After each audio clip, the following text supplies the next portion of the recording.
नमस्कार, good evening. Update व्हिडिओमध्ये पुन्हा एकदा तुमचं स्वागत आहे. पुन्हा एकदा चेक करून घेऊ की आपल्या M1च्या गोल्डन सेटअप अकॉर्डिंग आज आपण कुठे ट्रेड एक्झिक्यूट केले, कुठे त्याला बुक केलं, लाईव्ह मार्केटमध्ये काय सायकॉलॉजी होती, डीपमध्ये आजच्या अपडेट व्हिडिओमध्ये आपण सगळं काही चेक करून घेणार आहोत. तर इथे तुम्हाला ऑर्डर बुकमध्ये दिसत असेल की आज एकच ट्रेड आपण एक्झिक्यूट केलेला आहे, जो की आहे निफ्टीमध्ये पुट साईडनी. तर एक्झॅक्टली काय सायकॉलॉजी होती, काय माइंडसेटने आपण हा ट्रेड एक्झिक्यूट केलेला आहे, M1चा गोल्डन सेटअप ऍक्टिव्ह होता नव्हता, हे सगळं काही डिटेलमध्ये तुम्हाला सांगणार आहे. तर डायरेक्टली मी निफ्टीच्या इंडेक्स चार्टवर तुम्हाला घेऊन जातो आणि तिथे एक्सप्लेन करतो की एक्झॅक्टली काय प्रोसेस होती ती. तर आज 17 तारीख आहे. ओके, तर निफ्टीची क्लोजिंग जी होती ती इथे होती. आज ओपनिंग स्लाइटली गॅप डाऊन झालेली होती, बट फर्स्ट कॅन्डल एवढी स्ट्रॉंग बुलिश होती. ऑलमोस्ट त्यांनी 150 पॉईंटचं गेन केलेलं होतं. या लेवलपासून जसाच ओपन झाला डायरेक्ट पहिल्या कॅन्डलमध्ये शूट झाला आणि या लेवलवर येऊन थांबला. तर ऑलमोस्ट 150 पॉईंटचं मोमेंटम हे होतं. अशा कॅन्डलमध्ये आपण जनरली एंटर करत नाही आणि तसंही आपला रूल आहे की फर्स्ट कॅन्डलमध्ये आपण एंट्री करत नाही. जेवढे पण प्रीमियम मेंबर आहेत त्यांना मी लाईव्हमध्ये क्लिअरली सांगितलेलं होतं की कोणीही डायरेक्टली एकमध्ये फ्लोमध्ये बाय करू नका, कारण की एक जर रिट्रेसमेंट आलं तर जेवढे पण स्पाइक लागलेले आहे ते डायरेक्टली खाली येऊ शकतात, किंवा मग जर स्लो झालं 2-3 कॅन्डल जर थांबल्या तर मार्केट एका ठिकाणी थांबू शकतं. त्या बेसिसवर मी इथे कोणालाही बाय करायला सांगितलेलं नव्हतं. पीटेज क्रॉस केलेला होता, टार्गेट थोडंफार ओपन दिसत होतं. बँक निफ्टीमध्ये पण आपण ऍक्टिव्ह होतो, बट क्लॅरिटी नव्हती. तर त्या बेसिसवर दोन्ही जे इंडायसेस आहेत ते सिंकमध्ये दिसत नव्हते, थोडे थांबून स्लो मुवमेंट करत होते. तर त्या बेसिसवर मी इथे कोणालाही ट्रेड ऍक्टिव्हेट करायला सांगितलेलं नव्हतं. जेव्हा हा इथे डे हाय लावला आणि इथनं खाली आला, प्रॉपरली एक स्विंग करत त्यांनी वरच्या साईडने जाण्याचा प्रयत्न केला, म्हणजे की जे बायर आहे त्यांनी कंट्रोल हातात ठेवण्याचा प्रयत्न केला. बट प्रॉपरली हा स्विंग एक क्रिएट झालेला आहे आणि त्यानंतर स्लोली या कॅन्डलमध्ये यांनी रिव्हर्सल सेटअप आपला ऍक्टिव्हेट करून दिलेला आहे. प्रॉपर जर तुम्ही बघाल तर इथनं वरच्या साईडने मोमेंटम केलं, खाली आलं, वर गेलं आणि खाली आलं. म्हणजे काय तर एम पॅटर्न इथे आहे. प्रॉपरली या झोनला यांनी ब्रेकडाऊन दिलं. स्ट्रॉंग WRCनी प्रॉपर जी क्लोजिंग होती ती पण जबरदस्त होती. जसं या कॅन्डलने क्लोजिंग दिली, मी तुम्हाला ऍक्टिव्हेट करायला सांगितलं होता. मी स्वतः पण ट्रेड ऍक्टिव्हेट केलेला होता. तुम्हाला मी सांगितलं होतं जेवढे पण प्रीमियम मेंबर्स आहेत त्यांनी इथे ऍक्टिव्हेट केलेला होता ह्याच्या क्लोजिंगवर. आणि सेम कॅन्डलचा जो हाय आहे तो आपण SL लावलेला होता. टार्गेट जे आहे ते सरळ सरळ मी डे लोचं तुम्हाला सांगितलं होतं, कारण की याच्यामध्ये स्पेस जो होता तो क्लिअर ओपन होता, काही हडल नव्हतं. स्मूथ ट्रेंड मला दिसत होता. एक्सपेक्ट होतं की हा इथे येऊन जे टार्गेट आहे ते डन करणार. बट जसं आपण एंट्री घेतली, स्लो अँड स्टडीली हा खाली यायला लागला. तर मोमेंटम एक्सपेक्ट केलं होतं की ही जी कॅन्डल आहे किंवा ही जी कॅन्डल आहे ह्याच्यानंतर फास्ट हा खाली यायला पाहिजे होता. बट मोमेंटम स्लो झालेलं होतं. मी तुम्हाला क्लिअरली सांगितलं होतं की ऑलरेडी 1:1 डन झालेला आहे. प्रॉपरली आता जी पोझिशन आहे ही आपली प्रॉफिटमध्येच बुक झाली पाहिजे, लॉस हा झालाच नाही पाहिजे. हे मी क्लिअरली तुम्हाला लाईव्ह मध्ये सांगितलं होतं. भरपूर जणांनी कोणी इथे बुक केलेलं आहे, कोणी इथे बुक केलं, कोणी इथे बुक केलं. ऑलरेडी इथे आपल्याला ऑप्शन प्रीमियम मध्ये 30 पॉईंट्स मिळत होते, बट 30 पॉईंटसाठी मी बसत नाही. तुम्हाला मी लाईव्ह मध्ये पण सांगितलेलं होतं आणि त्या बेसिसवर मी आता पण तुम्हाला सांगतोय की 30 पॉईंट मध्ये मी जनरली बसत नाही. 50-60 पॉईंट निफ्टीमध्ये बुक करण्याचा प्रयत्न करतो, ते इथे मी केलेला आहे. ओके, तर एक्झॅक्टली जेव्हा हा इथे क्लोजिंग दिली, हा आपला जो होता तो SL लावलेला होता आणि त्यानंतर खाली जेव्हा आला तर फर्स्ट ट्रेलिंगचा चान्स जो आहे तो आपल्याला या कॅन्डलवर मिळाला.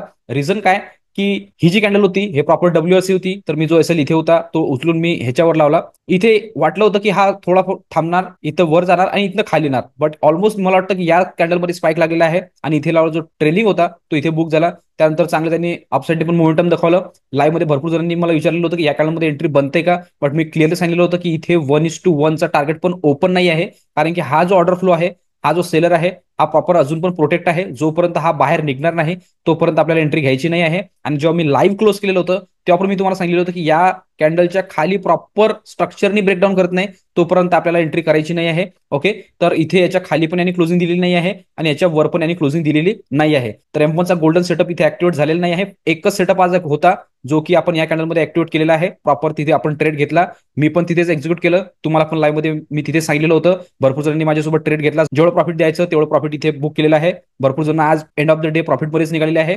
मोमेंटम जेवढं देतं तेवढं आपल्या खिशात आला पाहिजे, हाच आपला गोल आहे. आणि एंड ऑफ द डे आपण प्रॉफिटमध्ये निघालो पाहिजे, हा आपला गोल आहे. तेच आपण इथे क्लोज केलेला आहे. तर त्यानंतर ही जी मोमेंटम होती ही तर क्लिअर आपल्या सेटअपनुसार नव्हती. खाली आलं, एक्झॅक्टली ते सपोर्ट घेतला आणि इथनं पुन्हा रिव्हर्स झालेला आहे. या लेवलला रिस्पेक्ट केलं. आता जी क्लोजिंग दिलेली आहे आजची ती पण रेंजच्या मध्येच आहे. तर ह्यानंतर कोणताही प्रॉपर सेटअप नव्हता, कोणताही ट्रेड नव्हता, तर आपण कोणताही ट्रेड एक्झिक्यूट केलेला नाही आहे. एकच एक्झिक्यूट केला जे की मी तुम्हाला एक्सप्लेन केलेलं आहे. तर प्रॉपरली निफ्टीच्या इंडेक्स चार्टवर तुम्हाला इथे समजलेलं असेल की आज M1चा गोल्डन सेटअप कुठे ऍक्टिव्हेट झाला. ह्यालाच मी तुम्हाला ऑप्शन प्रीमियमवर घेऊन जातो आणि तिथे एक्सप्लेन करतो की एक्झॅक्टली तिथे काय सायकॉलॉजी होती. तर प्रॉपरली तुम्ही इथे बघू शकता की 22,550चा पी आपण इथे लावून घेतलेला आहे चार्ट, कारण की आपली जी एंट्री होती ते 22,550 मध्येच होती. आपण इथे जे चॅलेंज चालवतोय सर्वांना माहिती आहे की ऑप्शन बाईंगचं चॅलेंज चालवतोय आणि मी नेहमी तुम्हाला सांगतो की ऑप्शन बाईंग मध्ये आपली जी सायकोलॉजी आहे, आपला जो माइंड आहे तो खूप स्ट्रॉंग पाहिजे. आपण जिथे एंट्री करणार त्या पॉईंट पासूनच मार्केट आपल्या डायरेक्शन मध्ये गेलं पाहिजे. मोमेंटम जे आहे ते स्मूथ राहिली पाहिजे, फास्ट राहिली पाहिजे, वन साइडेड राहिली पाहिजे. तेव्हाच आपले जे मोमेंटम आहे ते फास्ट आपल्या साईडने जायला लागतात आणि जबरदस्त प्रॉफिट आपल्याला देऊन जातात. तेच आपण इथे कॅप्चर करण्याचा प्रयत्न करतो. तेच तुम्हाला मी लाईव्ह मध्ये पण सांगतो. जर तुम्ही बघाल तर हा आपला रिव्हर्सल सेटअप होता या कॅन्डलमध्ये. ओके, तर ही जी कॅन्डल आहे एक्झॅक्टली तुम्ही बघू शकता की ती जी कॅन्डल आहे ती ही कॅन्डल आहे. ओके, ह्याच्या क्लोजिंगवर आपण ट्रेड एक्झिक्यूट केला. सेम कॅन्डलचा जो लो आहे तो आपण एस एल लावलेला होता. त्यानंतर ऑलमोस्ट या लेवलपासून तर या लेवलपर्यंत आपल्याला 30 प्लस पॉईंट्स मिळत होते. मी तुम्हाला लाईव्ह मध्ये पण सांगितलं होतं. बट फर्स्ट टार्गेट आपण डे हायचं ठेवलेलं होतं. मी सांगितलं की ह्याच्यावर जर एक स्पाइक लागला तर मोठा कॅन्डल आपल्याला वरच्या साईडने बघायला मिळू शकतात. त्या बेसिसनी मी इथे तुम्हाला फर्स्ट टार्गेट हे सांगितलं होतं. बट ट्रेलिंग ऑलरेडी आलेला होता. तर हे पण सांगितलं होतं की जी पोझिशन आहे ते ऑलरेडी सिक्युअर प्लेसवर आलेली आहे. म्हणजे की लॉस होण्याचे चान्सेस जे आहेत ते झिरो आहेत. जोपर्यंत आपण मोठे टार्गेट बुक करणार नाहीत तोपर्यंत आपल्याला जॅकपॉट प्रॉफिट मिळणार नाही आणि आपलं जे कॅपिटल आहे ते फास्ट ग्रो होणार नाही. ऑलरेडी तुम्हाला माहिती असेल की मी जेव्हा पण ऍक्टिव्हेट सांगतो ट्रेड लाईव्ह मध्ये तर तेव्हा 20 पॉईंट 30 पॉईंट 40 पॉईंट तर इझिली देऊन जातं. बट कन्सेप्ट असतो की 70-80 पॉईंट निफ्टीमध्ये आले पाहिजे. ट्रेलिंगमध्ये 50-60 पॉईंट बुक झाले तरी आपण सॅटिस्फाईड राहतो. बट ऑलरेडी यांनी आज 30 पॉईंटच दिले. मोमेंटम पण जास्त नव्हतं. त्या बेसिसनी जेवढे मिळाले तेवढे आपण बुक केलेले आहे. ओके, तुम्ही बघू शकता की इथे एंट्री होती, इथे एसएल होता. हे मोमेंटम ऑलमोस्ट 30 पॉईंट यांनी दिलेलं होतं वेबसाईटनी. आणि जेव्हा मी सांगितलं की ह्या कॅन्डलच्या हायवर आपण एसएल ट्रेल केला होता तर ती जी कॅन्डल आहे ती ही आहे. याच्या लोवर आपण एसएल ट्रेल केला होता. जेव्हा इथनं निफ्टी रिव्हर्स झालेला आहे तर इथे लावला जो ट्रेलिंग आहे तो या झोनमध्ये आपला बुक झाला. त्यानंतर व्होल्टिलिटी दाखवली, पुन्हा डे हाय लावण्याचा प्रयत्न केला, पुन्हा खाली आला. आता जी क्लोजिंग दिली आहे यांनी पण रेंजवरच आहे. प्रॉपरली आपण बघू की किती पॉईंटचा एसएल होता आणि किती पॉईंटचा टार्गेट होतं. तर एक्झॅक्टली या लेवलपासून तर या लेवलपर्यंत ऑलमोस्ट याचा 13 पॉईंटचा एसएल होता. ऑलमोस्ट यांनी 30 पॉईंट आपल्याला दिलेले आहेत, बघू शकता इथे तुम्ही. ओके, आणि टार्गेट आपण ठेवलेलं होतं 37-38 पॉईंटचं आपण टार्गेट दिलेलं होतं. टार्गेट डन या लेवलवर झालेलं होतं. बट जरा लेट झालं. आधी आपला ट्रेलिंग बुक झाला त्यानंतर झालं. ओके, तर इथे तुम्हाला क्लिअर झालेलं असेल निफ्टीच्या इंडेक्स चार्टवर आणि निफ्टीच्या ऑप्शन चार्टवर दोघांवर पण प्रीमियम कशा प्रकारे मूव्ह केले, आपली एंट्री कशी असते, आपण जेव्हा एंट्री घेतो तर 40 पॉईंट कसं स्मूथली आपल्याला देतं ते पण तुम्हाला क्लिअर झालेलं असेल. 1:1 जे पण करतात त्यांना जर क्लिअर झालेलं असेल की 80%ची अॅक्युरेसी आपण इझिली काढून देतो. फक्त कन्सेप्ट वेगळा वेगळा आहे. कोणी डायरेक्टली टार्गेट डन झाल्याबरोबरच एक्झिट करतं, कोणी जे आहे जे की माझ्यासोबत प्रॉपरली ट्रेलिंग अकॉर्डिंग बुक करून घेतात. तर त्या बेसिसने आपण आज फॉलो केलेलं आहे. ऑलमोस्ट इथे जर आपण कॅप्चर करू तुम्हाला वाटतं काही 7-8 पॉईंट आपण इथे आज बुक केले. 30 पॉईंटला इग्नोर करून आपण 7-8 पॉईंट खिशात आणलेले आहे. एंड ऑफ द डे प्रॉफिटमध्ये राहणं हाच आपला गोल आहे. कारण की जेवढे दिवस आपण प्रॉफिटमध्ये राहू तेवढा आपला कॉन्फिडन्स वाढणार आणि नेक्स्ट डे आपण फुल एनर्जीने फुल कॉन्फिडन्सली ट्रेड करू शकतो. सेटअपवर पण लक्ष राहतं, माइंड पण शांत राहतं आणि माइंड जर शांत राहिला तर डिसिजन पण प्रॉपर होतात. त्या बेसिसने आपण एंड ऑफ द डे ग्रीनमध्येच राहण्याचा प्रयत्न करतो, एंड ऑफ द डे प्रॉफिटमध्येच क्लोज करण्याचा प्रयत्न करतो. तेच आज आपण केलेलं आहे. आणि जेवढे पण स्टुडंट होते ज्यांनी पण माझ्यासोबत ट्रेड ऍक्टिव्हेट केला, प्रॉपर मॅनेज केला, ते पण सर्वजण आज प्रॉफिटमध्येच क्लोज आहे. कारण की भरपूर स्क्रीनशॉट मी आज बघितले, सर्वजण आज प्रॉफिटमध्ये होते आणि सर्वांचा जो स्ट्राईक प्राइस होती ते 22,550 होती. भरपूर जणांनी 22,500 पण घेतलेला आहे. Okay, but slightly in the money जर तुम्ही गेले तर बेस्ट आहे. कारण की चान्सेस राहतात जर एकदा फ्लायमध्ये तो आला, मोमेंटम मध्ये जर आला तर जॅकपॉट देऊ शकतो. तर स्लाइटली इन द मनी जर गेले तर बेस्ट राहील. कारण की ही जी क्लोजिंग होती ही 500च्या जस्ट वर होती.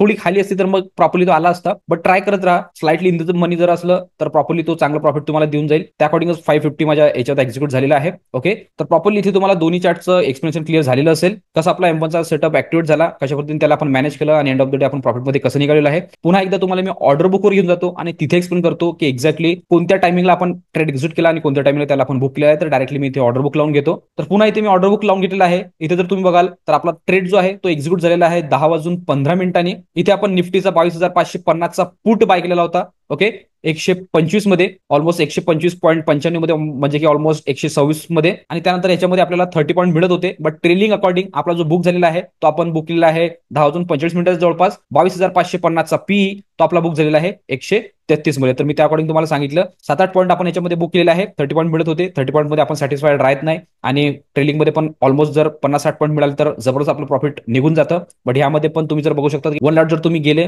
तर ह्यामध्ये पण तुम्हाला 2200-2300 प्रॉफिट दिसलेलं असेल. त्यानंतर थोडं खाली आले असेल. बट 2200-2300 डेलीचं प्रॉफिट कमी होत नाही, सर्वांना माहिती असेल. जर आपण याला कॅल्क्युलेट करू पर्सेंट वाईज तर किती दिलेलं आहे तर 75चा लॉट आहे. 75 इंटू 30 जर आपण केलं तर 2250 आपल्याला दिसून येतं. आणि आपण कितीला घेतलं होतं 126ला, तर 126 इंटू 75 जर आपण केले तर 9,000 रुपये लावून आपण इकडे 2200-2300 रुपये कॅप्चर करतोय. म्हणजे ऑलमोस्ट तुम्ही बघू शकता की इथे 25-26%चा रिटर्न आपल्याला आज जनरेट करायला मिळालेला आहे.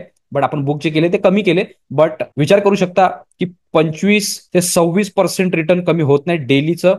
10% पण तुम्ही जर कॅप्चर केलं तर तुमचं account end of the month कोणत्या लेवलनी ग्रो करू शकतं हे तुम्हाला इथे क्लिअर झालेलं असेल. आणि हेच मी तुम्हाला प्रूफ करतो की पैसा सर्वीकडे बनतो. डिपेंड करतं की तुमचं डोकं तुमचं मन तुमच्या कंट्रोलमध्ये आहे की नाही. कारण की हा बिझनेस जो आहे हा इमोशन इंटेलिजन्सचा बिझनेस आहे. ओके.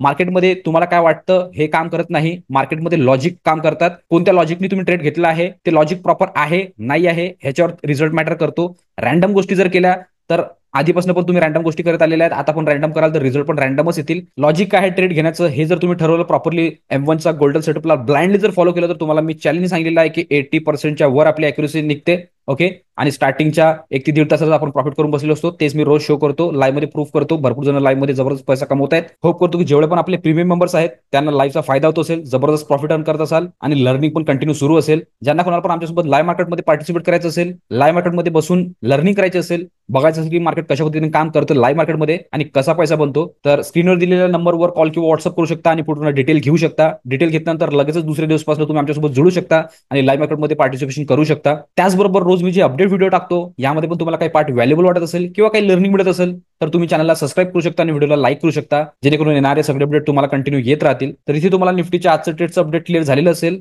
तर आजच्या अपडेट व्हिडिओ पुरतं आपण एवढंच ठेवू. भेटूया नेक्स्ट व्हिडिओमध्ये. तोपर्यंत सर्वजण शिकत राहा, इम्प्लिमेंट करत राहा. मी मयूर साइन ऑफ करतो. गुड लक. बाय.